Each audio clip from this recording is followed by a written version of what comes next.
Hello बच्चों, आज हम क्लास 10th की साइंस का केमिकल रिएक्शन एंड इक्वेशन के बारे में पढ़ेंगे। Chapter 1। In this process substance have chemical change and physical change is called chemical reaction. इस प्रोसेस में सब्सटेंस केमिकल चेंज करते हैं और फिजिकल चेंज करते हैं, इसको हम केमिकल रिएक्शन कहते हैं।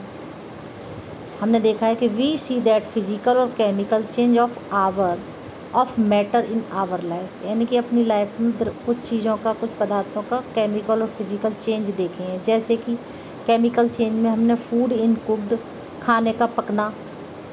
Iron tawa is left expose to the humid atmosphere, यानी कि लोहे का तवा या लोहे की कील हमने ऐसे ही खाली छोड़ दें और ऑक्सीजन की संपर्क में आके वो जंक लगना चालू हो जाता है।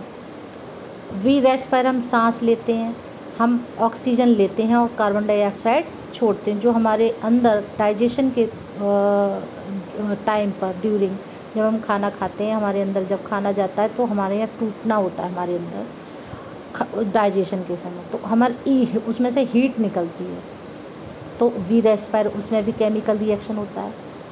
ग्रेप्स गेट फर्मेंटेड, यानी ग्रेप्स का फर्मेंटेट करना, ये भी हमारा, उसका टेस्ट चेंज हो जाता है फर्मेंटेटेड के बाद, तो वो भी हमारा केमिकल रिएक्शन है। ये all type of chemical change है।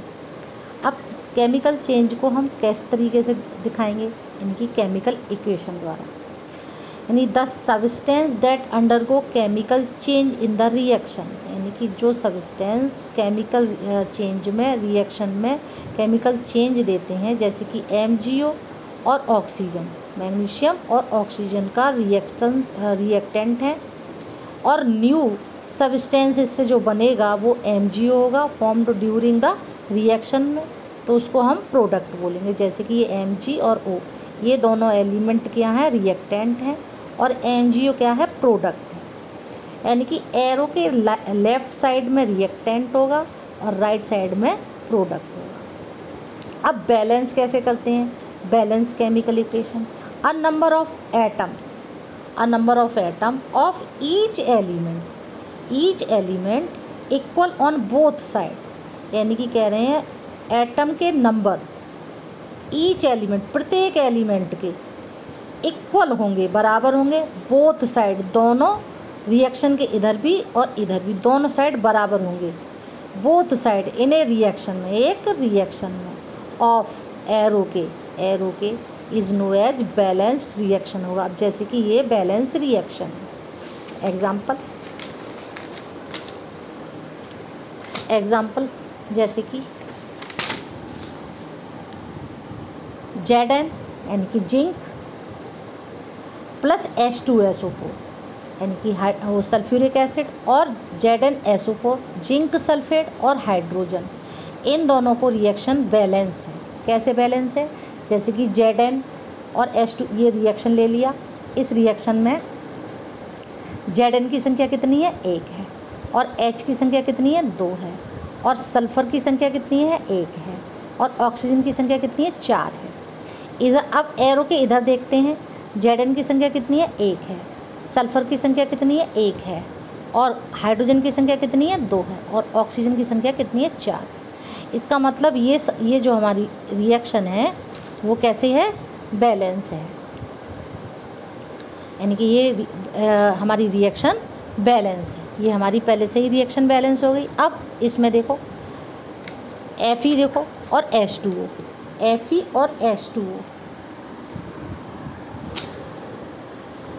Fe प्लस H2O और एरो Fe3O4 प्लस H2O, यानी कि इसमें Fe एलिमेंट है, फेरिक है, और पानी है, और ये फेरिक सल्फेट बन जाएगा, ये फेरिक है और फेरिक सल्फेट बन जाएगा। तो इसमें देखो Fe कितनी है, अभी इस समय 1 है, और H कितना है, 2 है।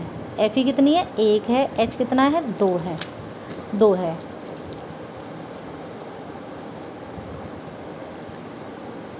H कितना है, 2, ऑक्सीजन कितना है, 2 है, और इधर एरो के इधर भी Fe कितनी है, 3 है, और O कितना है, 4 है, और हाइड्रोजन कितना है, 2 है।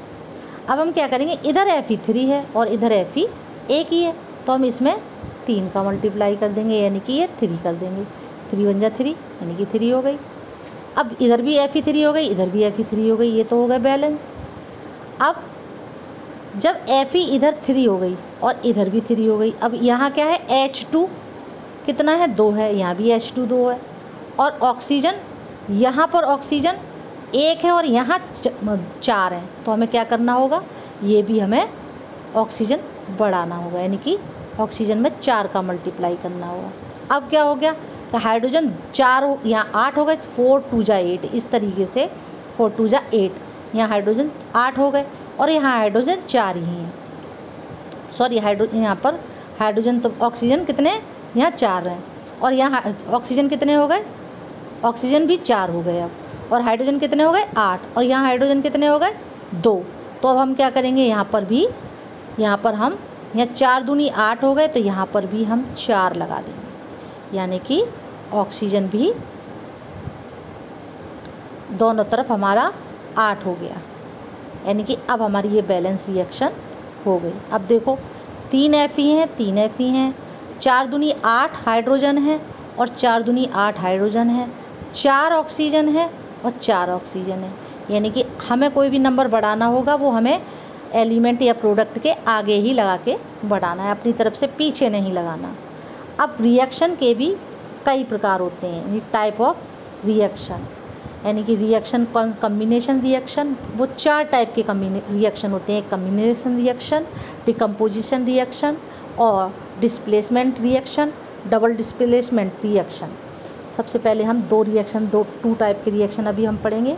कम्बिनेशन रिएक्शन में क्या होता है, कम्बिनेशन में होता है जोड़ना, यानी कि 2 प्रोडक्टों को मिला करके कुछ नया सब्सटेंस बन जाना और उसको एक ही सब्सटेंस में जोड़ करके बनाना। जैसे कि क्विकलाइम ले लिया और पानी ले लिया, इन दोनों को जोड़ करके रिएक्शन कराई, इन दोनों की रिएक्शन कराई और जोड़ करके हमारे पास सेक्ड लाइम बन गया, हीट निकल गई, तो ये एक बना हमारा, तो कम्बिनेशन रिएक्शन हो गया। दूसरा है हमें बर्निंग ऑफ कोल, जिसमें कार्बन लिया और ऑक्सीजन लिया, इन दोनों की रिएक्शन कराई, क्या बना, कार्बन डाइऑक्साइड एक बन गया, यानी कि जो इन दोनों को अलग अलग चीज़ों को जोड़ करके एक बना दिया, जिसे कहते हैं combination reaction. Formation of water का दूसरा है फॉर्मेशन ऑफ वाटर, यानी कि फॉर्मेशन कैसे होता है वाटर का, फ्रॉम हाइड्रोजन से और ऑक्सीजन, ये हाइड्रोजन लिया यानी कि पानी का बनना, हाइड्रोजन और ऑक्सीजन मिल करके पानी बनाना और बैलेंस कर देना, ये होता है कम्बिनेशन रिएक्शन।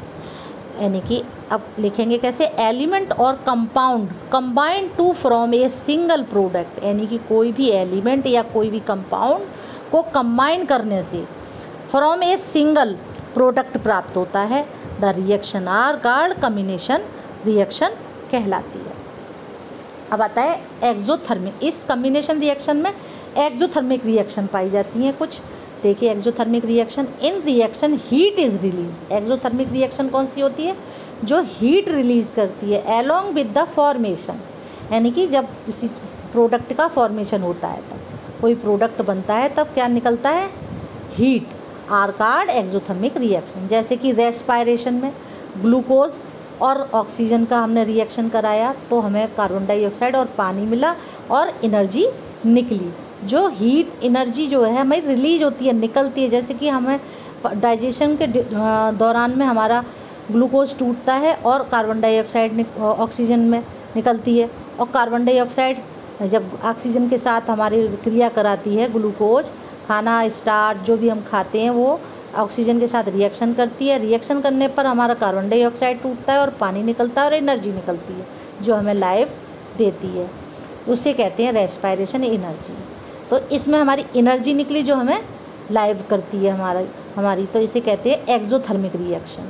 दूसरे में मीथेन गैस होती है और ऑक्सीजन होता है, इन दोनों की रिएक्शन कराने पर कार्बन डाइऑक्साइड निकलेगी और पानी निकलेगा और इसमें से एनर्जी भी निकलेगी, जिसे कहते हैं एक्सोथर्मिक रिएक्शन। जिसमें एक्सोथर्मिक रिएक्शन होगी वो एक्सोथर्मिक रिएक्शन होगी, हीट निकलेगी, एनर्जी निकलेगी, वो एक्सोथर्मिक रिएक्शन होगी।